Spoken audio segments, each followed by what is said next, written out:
¿Qué tal? ¿Cómo están? Vamos a empezar esta entrevista. Yo en lo personal estoy muy contento, estoy muy satisfecho por estar sentado enfrente o a un lado de dos personas que están luchando por lo que creen. De entrada, independientemente de lo que sea, están luchando por lo que creen y lo que es algo que se me hace a mí siempre digno de admirar.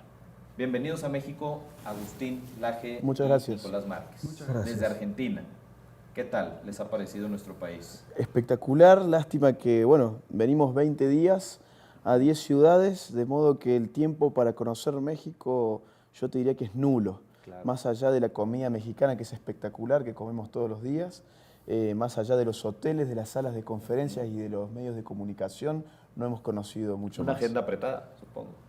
No solamente porque estamos 2 días por ciudad, sino que en cada ciudad tenemos un sinfín de actividades de trabajo, así Claro. que es una suerte de turismo en tiempo de emergencia. Empezamos 7:30 de la mañana todos los días, Bien. o a veces antes también, y nos vamos a dormir entre las 12 de la noche y la 1 de la mañana. Así que Bueno, pues aún así dos argentinos han conocido más de México que muchos mexicanos. Así que esperemos luego vuelvan con más tiempo. ojalá que sí. Vamos a presentar tranquilamente a Agustín Laje y Nicolás Márquez. Ellos son politólogos, Yo soy politólogo. Yo soy abogado. abogado, ambos escritores. Así es. Había escuchado por ahí 5 libros. 5 libros. 13 Sí. libros más o menos. También ellos son jueces, me parece. Según la opinión pública son jueces. Verdugos, sería una palabra que tal vez los pueda describir, no lo sé. La gente que verá este video y que los ha escuchado podrá definir esto. ¿Qué opinan de esto? Una cosa, si la crítica, la observación viene de la derecha, somos jueces y verdugos. Si viene de la izquierda, tienen espíritu crítico. ¿Qué tal? Ahí está la primera respuesta. Vámonos, aquí hemos preparado una entrevista y vamos a empezar definiendo qué es la ideología de género. Porque pareciera que para quienes están a favor de esta llamada ideología de género, esto no existe. Sin embargo, ustedes no solamente creen que existe, sino que han escrito con mucha fuerza de este tema. ¿Qué es la ideología de género? Bueno, la ideología de género es un conjunto de ideas anticientíficas que con propósitos políticos desarraigan a la sexualidad humana de su naturaleza y la explican sencillamente por la cultura. Hay ideología de género cuando a uno se le afirma que lo importante para determinar el ámbito humano de la sexualidad es la cultura y no la naturaleza. Esto es cierto que es negado por aquellos que apoyan la ideología de género, porque dicen, no, esto no es ideología, esto es un enfoque. Sin embargo, estas ideas se ajustan perfectamente a las distintas acepciones que tiene el término ideología. Fíjate, en términos clásicos, ideología fue concebida como un conjunto de ideas ilusorias. Okay. Marx diría que ponen patas para arriba la realidad. Es decir, que van a contrapelo de la realidad. La ideología de género, definiendo la sexualidad de esa manera, va a contrapelo de lo que sabemos gracias a la fisiología, a la anatomía, a las neurociencias, a la psicobiología, biología, etcétera, etcétera. Es decir, son conjuntos de ideas anticientíficas, pero tienen fines políticos. Y eso tiene que ver también con la acepción de ideología que nos ofrece la ciencia política. Para la ciencia política, independientemente de si una idea es verdadera o falsa, es ideológica en la medida en que contribuye a movilizar a grupos políticos. Bien. Estas ideas sobre nuestra sexualidad tienen fundamentos políticos y tienen objetivos políticos y dan vida a militancia política bien específica, que es la feminista radical por un lado y los lobbies LGTB por el otro. Es decir, tomemos cualquiera de las acepciones sobre ideología, la ideología de género existe. Si le quieren llamar enfoque o perspectiva, en todo caso un enfoque puede ser al mismo tiempo ideológico. Agustín, muy interesante lo que mencionas. Sin embargo, escucho temas políticos, Sí. Todo este tipo de... ¿Qué tiene que ver esto con los niños? Yo lo que conozco un poco de la ideología de género, se habla mucho de la educación con ideología de género, estas cuestiones. ¿Afecta esto a los niños o solamente lo tenemos en el plano de los adultos y de la política y demás?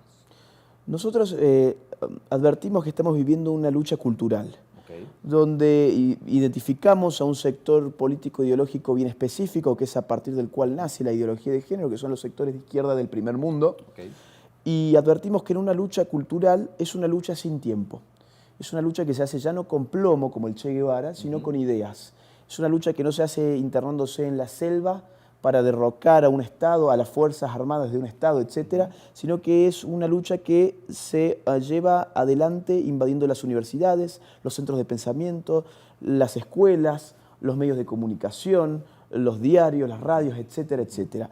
En el marco de esta lucha cultural es mucho más fácil penetrar en la mente de los niños que en la de los adultos. Es decir, yo, a vos, ¿qué edad tenés? 28 años, iba a decir 18, imagínate. Bueno, yo puedo según decir cómo te que tengo autopercibas. 18, ¿no? Según cómo te autopercibas, ¿no? Mirá, yo a vos con 28 años que tenemos la misma edad, es un poco difícil y complicado que a mí se me inyecte hoy la idea de que si vos te autopercibís como una mujer en este momento, a pesar de tener tu barba, tu pelo corto, tu estructura muscular de hombre, etcétera, Sería etcétera. una mujer muy fea, sin duda. Seguramente. Sí, imagínate.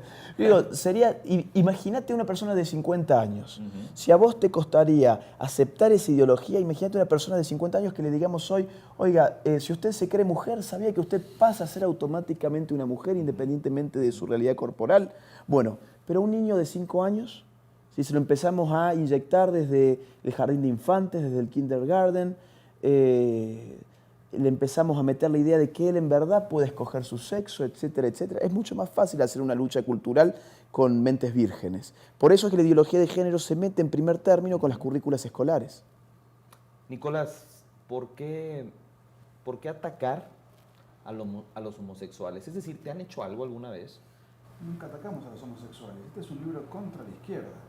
La izquierda utiliza a los homosexuales como caldo de cultivo, como militancia política gratuita, los inyecta ideológicamente, los manipula, los resiente, en fin.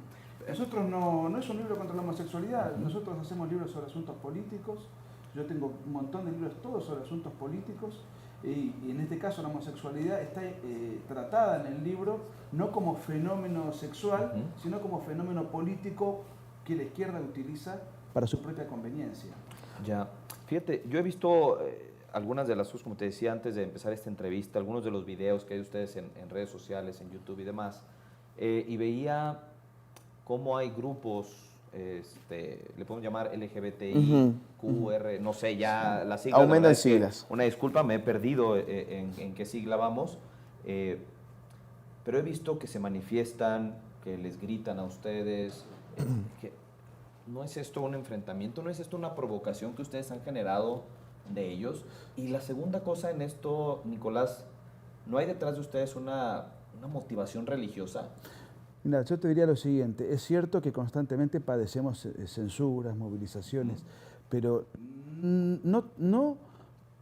a ver, los que se manifiestan contra nosotros no son los homosexuales, son un grupo de homosexuales utilizados por la izquierda, porque en nuestras conferencias vienen homosexuales que adhieren al espíritu del libro. El otro día han venido travestis, a sacar su foto con nosotros. sacarse fotos con nosotros y agradecernos por haber publicado este libro y haber separado una cosa de la otra. Entonces los que se manifiestan no se manifiestan en cuanto a homosexuales, sino en cuanto a activistas de izquierda que son homosexuales. Déjame ver si estoy entendiéndote. Es decir, este grupo pequeño, porque ya nos queda claro que no son todos los homosexuales, este grupo pequeño de manifestantes de este lobby, si lo podemos llamar así, ¿están siendo utilizados? Totalmente. Mira, te pongo un caso práctico y real, digamos. Hemos estado en muchas ciudades.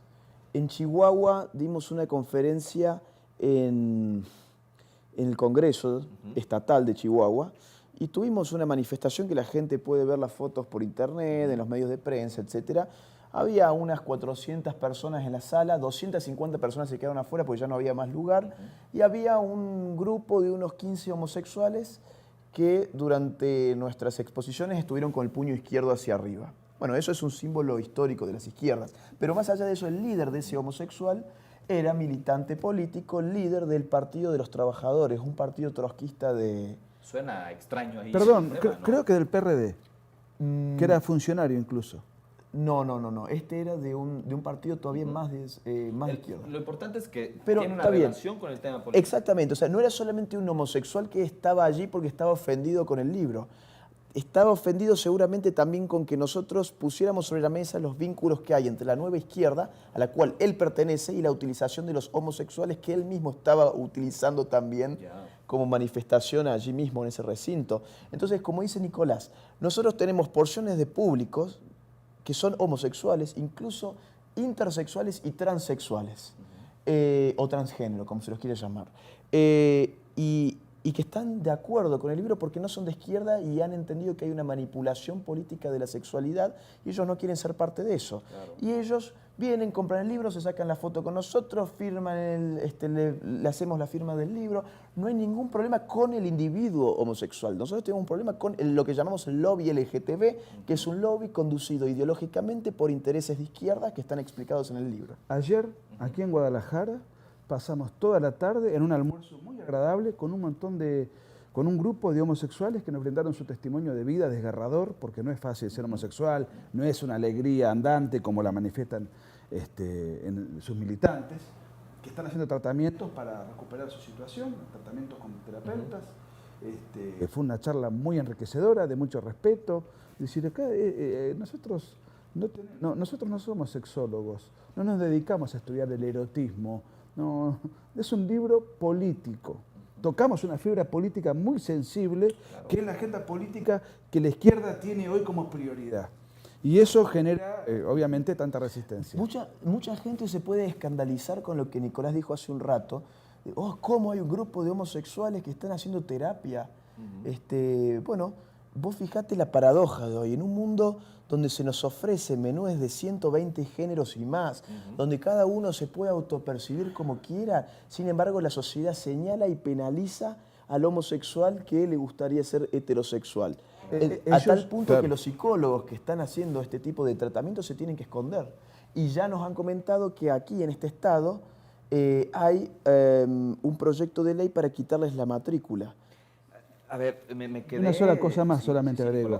El grupo de homosexuales que ayer nos brindaron su valioso testimonio, nos comentaban que en todo el ambiente homosexual más recalcitrante los bloquean del Facebook, los destratan, o sea, los consideran traidores. Ahí hay una discriminación, ¿no? Nos contaban de no existe técnicamente como tal la palabra, pero la homofobia, la discriminación brutal que existe en el seno de la comunidad homosexual. Ellos usaban esa palabra. Ellos la usaban.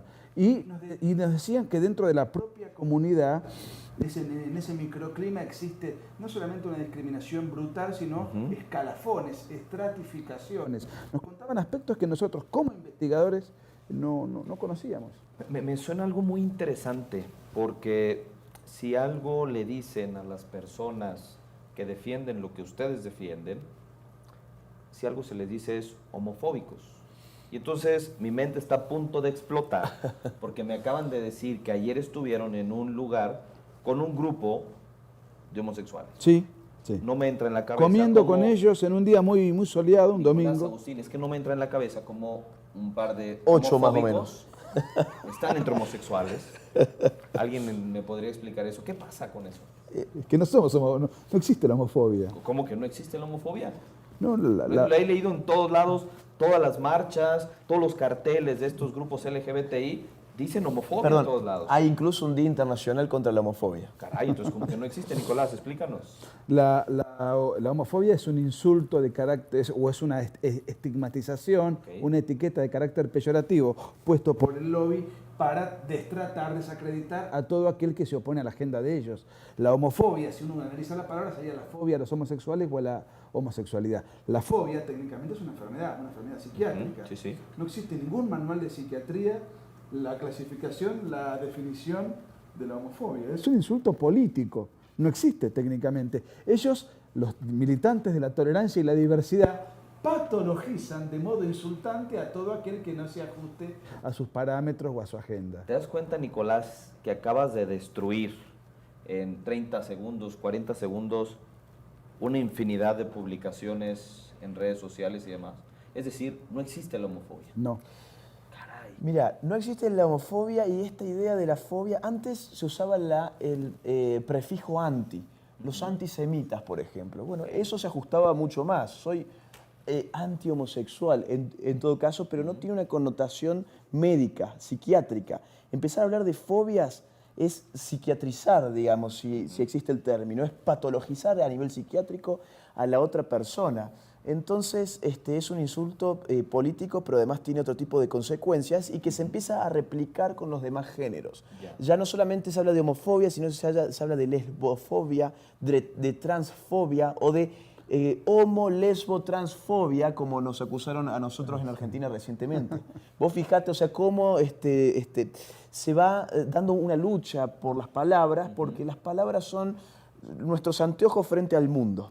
Como nosotros hablamos, como nosotros empleamos la lengua, es la manera en que nosotros miramos al mundo. Si nosotros aceptamos que una persona que tiene otras ideas se lo etiquete como un fóbico, entonces, ¿dónde quedó la pluralidad? ¿Dónde quedó la mente abierta? ¿Dónde quedó en las universidades la idea de universidad como un espacio donde pueden circular las ideas? Y menciono esto porque hemos tenido muchos problemas en universidades acá también, donde bajo la idea de que somos homofóbicos, entonces nuestro pensamiento enfermo justamente no puede ingresar a un espacio que es saludable. O sea, y las censuras repetidas que hemos padecido, que estamos padeciendo y seguiremos padeciendo, se hacen en nombre de los derechos humanos, violentando el derecho humano a la libertad de expresión, a la libertad de escribir, a la libertad de ver el mundo desde un determinado enfoque. Lo interesante sería decir, voy a hacer una pequeña alusión a algo que he escuchado, es ¿en qué te basas para decir que soy humano? Porque por ahí leí que alguien dijo que era extraterrestre. Sí. Y había que respetársele como extraterrestre. Mirá, qué interesante, ¿no? Nosotros estamos en favor de la libertad de autopercibirse como uno quiera. Si vos ahora me asegurás que en vez de ser un ser humano, sos un toro como eso que está ahí, o sos, qué sé yo, sos un perrito, y bueno, es un problema tuyo. Las consecuencias de no ajustarse a la realidad las va a tener vos, no yo. Y este caso de este chico de Europa que se autopercibe como un alien asexuado, entonces se sometió a 50 cirugías, bueno, pagará en su momento algún costo. Lo que a nosotros nos preocupa no son sus inquietudes o sus autopercepciones. Lo que nos preocupa es cómo los medios te ven luego eso.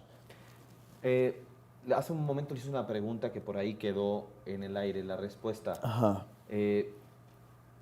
Pareciera que ustedes son unas personas cerradas en el tema, no hay apertura a estas nuevas ideas. ¿Es por un tema religioso, repito? ¿Hay un tema religioso que los hace decir esto es así y no hay de otra? No, nosotros tenemos nuestra fe, tenemos nuestras convicciones religiosas, pero en ningún momento están plasmadas en el libro. En el libro no se argumenta desde una encíclica, no se argumenta desde la Biblia, no se argumenta desde una bula papal, no se argumenta desde un dogma de fe. Se argumenta desde la ciencia política y también tuvimos que abrevar en ciencias biológicas, ciencias médicas, en estadísticas, no porque nosotros seamos médicos o biólogos, sino citando fuentes de ministerios de salud, investigaciones científicas de los más reputados centros académicos. O sea, hemos tenido que abrevar en eso para documentar el libro. No existe ninguna fundamentación de tipo religioso. Yo te diría algo más. ¿Qué es una persona cerrada? Porque también se juega con eso. Es una persona cerrada porque no acepta la ideología de género. Yo diría, la persona cerrada es aquella que se queda con una idea inicial y no se abre a otras ideas para contrastarlas. Sin embargo, acá, cuando hablamos de personas cerradas, estamos hablando de personas que tienen un pensamiento fuerte, claro, específico, determinante. Eso sí somos nosotros. Pero ¿en qué sentido no somos cerrados? En el sentido en que nos hemos abierto a todas las otras ideas que había en torno al género. Si uno revisa los libros citados en nuestro libro, que son más de 120, va a encontrar que el 99%, si no el 100% de los libros, son libros de izquierdas y de teóricos del género, de ideólogos del género. Entonces, ¿cómo puede ser uno cerrado si uno se ha abierto precisamente a estudiar todo ello con lo que ni siquiera estaba de inicio de acuerdo y lo ha, leído, pensado, refutado, reflexionado? Ahora bien, que nuestras conclusiones no vayan de acuerdo con esos más de 120 libros no significa que seamos cerrados, significa que pensamos de otra manera y tenemos una serie de argumentos que están todos en el libro para pensar que no es correcto aquello. Seríamos cerrados si dijéramos la ideología de género está mal. Ajá, y a ver, ¿y quién has leído vos del género? No, bueno, a nadie, pero yo sé que está mal. Eso sería una persona cerrada, no una persona que investiga y publica un libro. Ya. Un ejemplo inmediatísimo. Sí, Nicolás. Mañana nosotros tendríamos en Aguascalientes un debate con dos ideólogos del género, de los más reputados de la Universidad Autónoma de Aguascalientes. Autónoma de Aguascalientes. Pues bien, el debate se canceló porque la negativa a debatir de estos dos ideólogos y por la negativa de la universidad a ceder el espacio. Y los cerrados somos nosotros. Qué interesante, porque entonces hablamos de libertad de expresión. ¿Ustedes están de acuerdo con la libertad de expresión, sí o no? Absolutamente. Infinita. Totalmente, infinita. Es decir, libertad de expresión se vale siempre, en cualquier tema. El único límite que yo encuentro viable para limitar la libertad de expresión es que una opinión llame a la violencia física contra otra persona. Por ejemplo, que mi opinión sea, yo opino que a los homosexuales hay que matarlos, por ejemplo. Ok. Bueno, ahí yo ya pondría un límite, porque obviamente está generando una reacción violenta en el conjunto de la sociedad. Ahora bien, que yo diga, por ejemplo, estoy en desacuerdo con las demandas feministas, bueno, eso yo no encuentro por qué tendría que ser algo que viole los... Mira, yo iría más allá de que Agustín. Soy más libertario, mirá qué raro. Yo ni siquiera limitaría eso. O sea, yo puedo... Aparece en escena carteles de los lobbies LGBT, dicen muerte al macho, llaman a matarnos a los somos varones. Me parece una imbecilidad, pero yo no le prohibiría ni siquiera ese cartel. Aparecen otros carteles ahora que están cada vez más de moda que dicen, por ejemplo, hétero muerto, hétero por heterosexual, hétero muerto, abono para mi huerto. Y en Argentina en las marchas feministas se está pintando matá a tu papá, a tu novio y a tu hermano. Bueno, y eso ¿Esto es abogado? ¿Esto en materia legal no es penado? Hay una frase que me gusta mucho de Stuart Mill que dice, la opinión es infinita. Lo que tiene que tener finitud es la acción. Pero mi manifestación del pensamiento, escrita, verbal, gestual, no tiene que Tener límite. Aquí en México tengo entendido que es un delito hacer apología del delito. Sí, yo creo, Entonces, claro, bueno, existe el concepto de apología del delito. Delito también en Argentina. Yo estoy en desacuerdo con esa tipificación, Ok. porque regula la libertad de expresión. Entiendo lo que dice Agustín. Vos podés arengar a una muchedumbre, bueno, pero vos no estás obligando a nadie. Si alguien va y comete un delito porque yo lo arengué, ese alguien es mayor de edad, libre, consciente, va y me comete un delito, yo creo que la responsabilidad recae no sobre el vocero, sino el que comete la acción.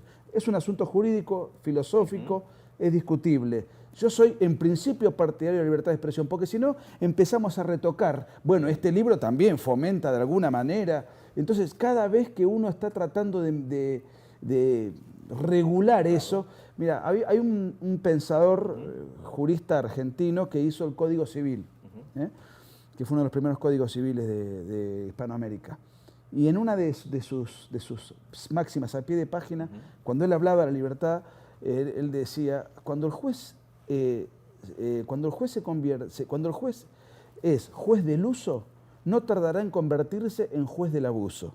Si yo tengo un juez que me está regulando la libertad de expresión, no va a tardar en manipularla con fines políticos y qué sé yo. Por eso, si bien es cierto lo que dice Agustín, la libertad de expresión conlleva a lo mejor algún riesgo, prefiero ese riesgo al riesgo de que el Estado siga avanzando, porque eso le abre la puerta al Estado. Estás más Para anarcocapitalista que yo. Yo hoy estoy, más libertario. estoy a tu izquierda. Según cómo se lo vea. Hablando de este tema, vamos a dar un brinco a lo que los tiene aquí sentados y en esta ciudad de Guadalajara, donde estamos grabando esta entrevista, el libro negro de la nueva izquierda, que lo estamos viendo en este momento en pantalla. Sí. ¿Por qué la burla a la imagen del Che Guevara? ¿Por qué poner el signo del orgullo LGBTI en esta portada? En realidad nosotros lo que hicimos en esa portada fue sintetizar lo que es la estética de las marchas de género, LGBT, orgullo gay, feminismo, etc. Porque van con la bandera multicolor y con la remerita del Che a las marchas. Para la gente de México, algún lugar, la remerita es una camiseta, Una polera, playera, una sí, casaca, no sé. Sí, ajá. O con una bandera también de Guevara. Guevara Diseñó un campo de concentración para castigo de homosexuales en la península de Guanacavives, en Cuba. Guevara sentía, no solo Guevara, el castrismo y el comunismo del siglo XX, una particular aversión y desconfianza a la homosexualidad, por eso la criminalizaron, en Cuba la criminalizaron con pena de cárcel, ¿no?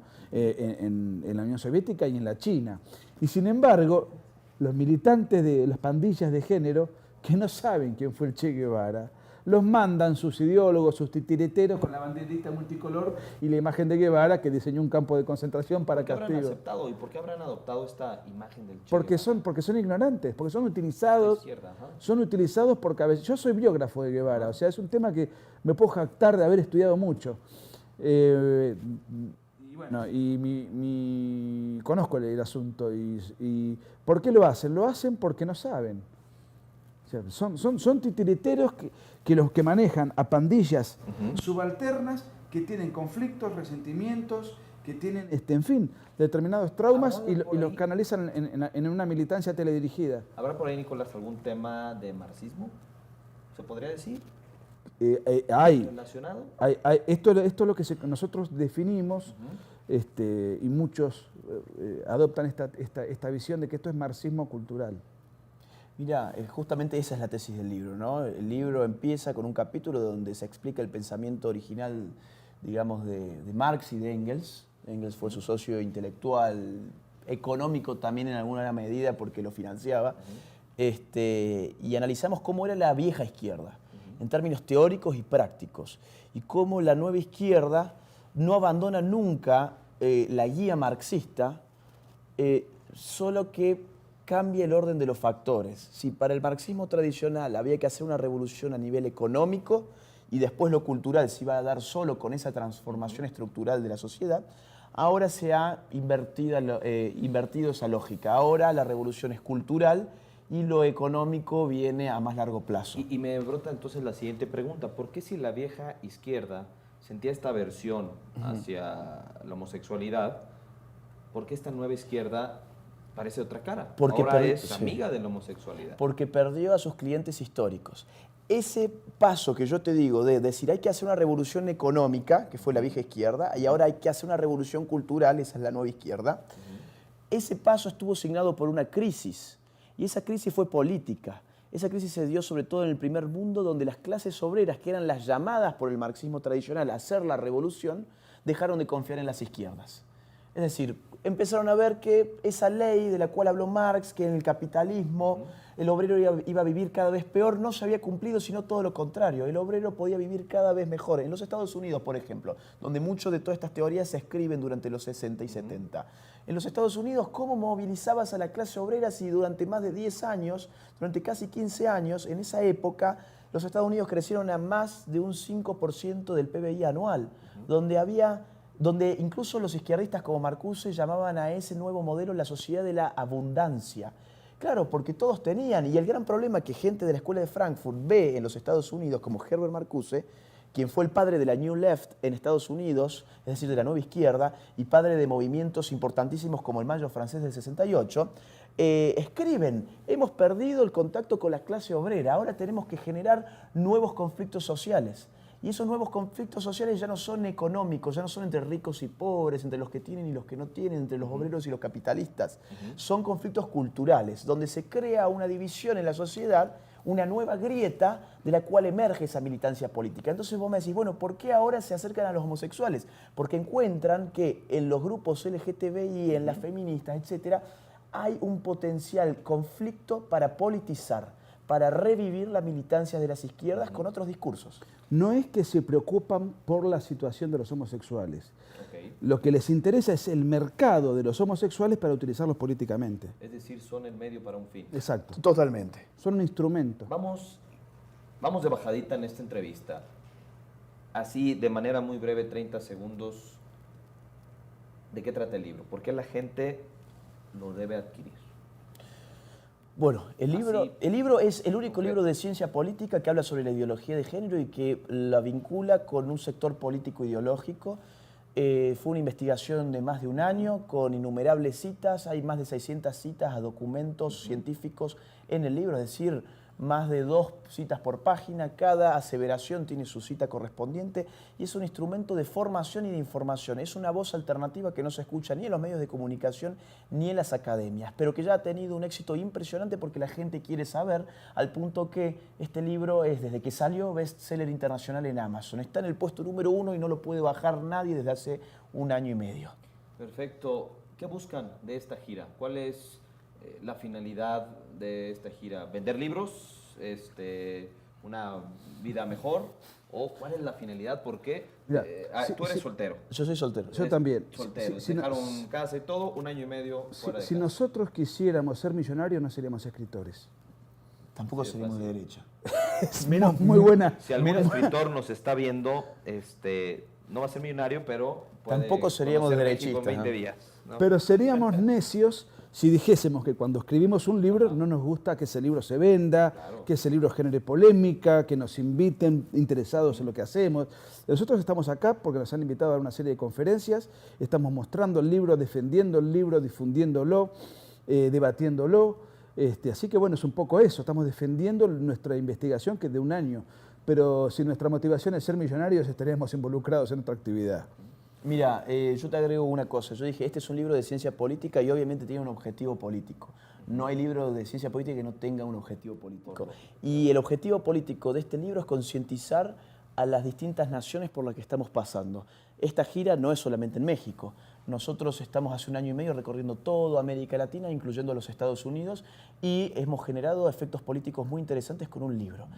Por ejemplo, el presidente de Paraguay, el actual presidente de Paraguay, salió la semana pasada en un video público con nuestro libro en las manos, diciendo que él no conocía antes de esto qué era la ideología de género y sus peligros, pero que declaraba desde ese momento a su gobierno contra la ideología de género, pro familia y pro vida. Hemos dado conferencias en congresos estatales como el de Chihuahua, hemos estado en el Congreso Nacional de Costa Rica, vamos a estar en el Congreso Nacional de Perú, es decir, nos metemos también en el fango político como intelectuales, digamos, no como políticos prácticos, sino como Excelente. ideólogos de alguna manera, si lo querés poner así. Excelente. Agustín y Nicolás, mucha de la gente que los ve, tanto a lo mejor en esta entrevista, en otros materiales, en sus conferencias, mucha gente no es política, no tiene un conocimiento profundo del tema, a veces ni siquiera básico. ¿Qué le podrían decir a esta gente, vamos a llamarle de a pie?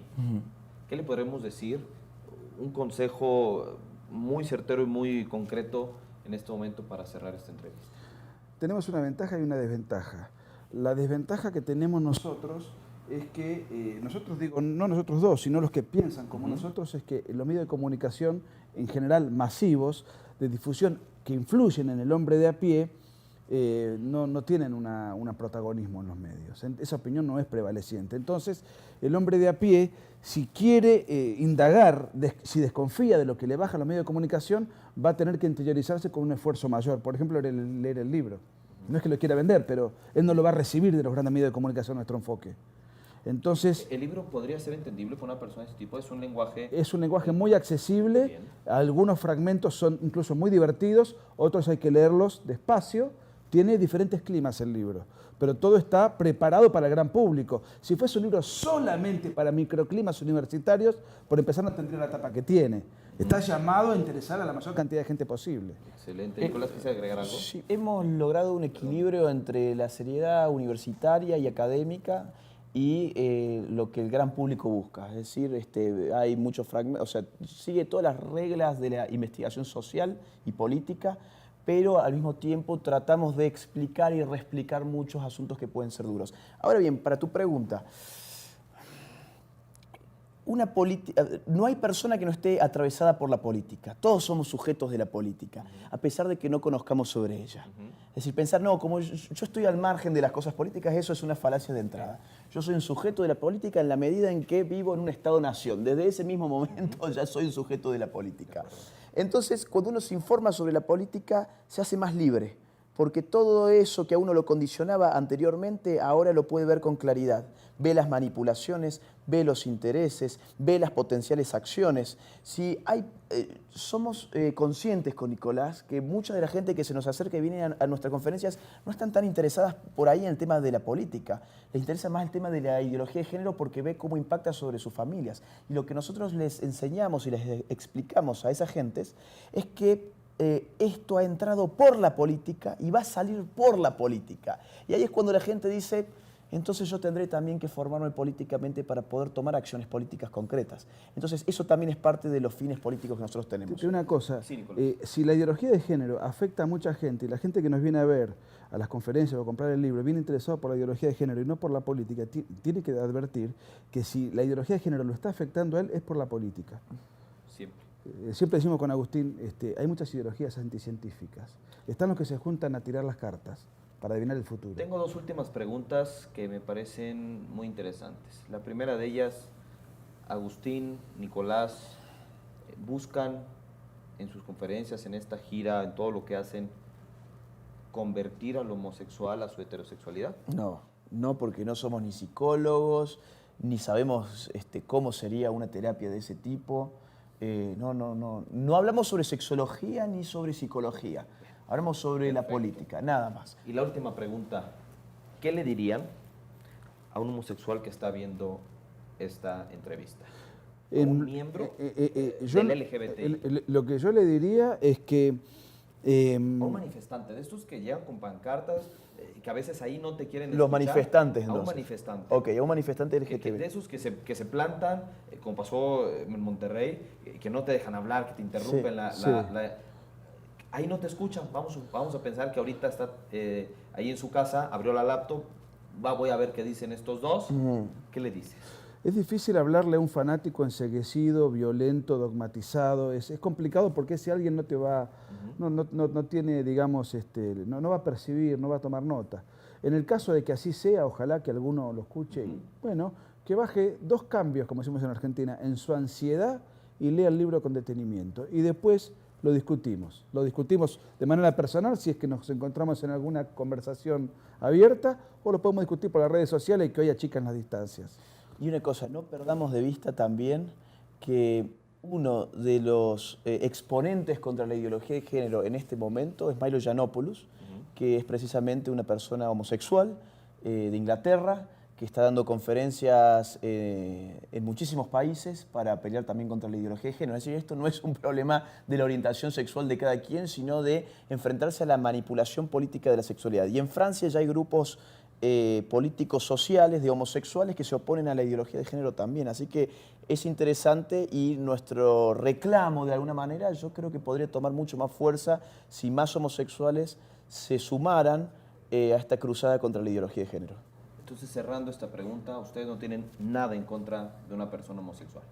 En absoluto. De ninguna manifestación de género. No es problema mío. Yo no le pediría al Estado, quiero una ley para ahorcar a los homosexuales como en Irán. Ahora, lo que no me gusta es que los lobbies LGTB, en vez de marchar en sus marchas para ir a repudiar la embajada de Irán, vayan a reventar una iglesia católica. ¿Te das cuenta? Excelente, excelente. Sus redes sociales, ¿dónde se les puede encontrar? ¿Dónde se puede pedir un libro? En Amazon, nos queda claro que en Amazon. ¿Dónde los puede contactar la gente? A lo mejor nos escuchó ahorita una persona y dice, oye, quiero hablar con ellos. Bien. ¿No? Porque te voy a decir una cosa, yo me di cuenta que en Monterrey, de esos manifestantes que estuvieron ahí, unos cuantos se salieron, otros se quedaron a completar la conferencia. Y después nos agradecieron la conferencia. Entonces, En Monterrey sí. Entonces, ¿dónde se les puede Perdón, contactar? en Chihuahua fue, en Chihuahua. ¿Dónde se les puede contactar Nicolás y Agustín? Bueno, a mí me encuentran en Facebook como Agustín Laje, L-A-J-E, hay gente que lo pone con G, por eso aclaro con J. Ajá. Me pueden encontrar en Twitter como Agustín Laje, @Agustín Laje, todo junto. Ok. Y me pueden encontrar en Instagram también como Agustín Laje, bien simple, mi nombre. Bueno, mi Facebook no me deja llamarme por mi nombre. Es increíble. Puedes elegir 120 géneros, pero no me puedo llamar Nicolás. Me forzó a ponerme un seudónimo, me llamo como me llaman en mi casa desde que nací, Nicky, N-I-C-K-Y, Nicky Márquez.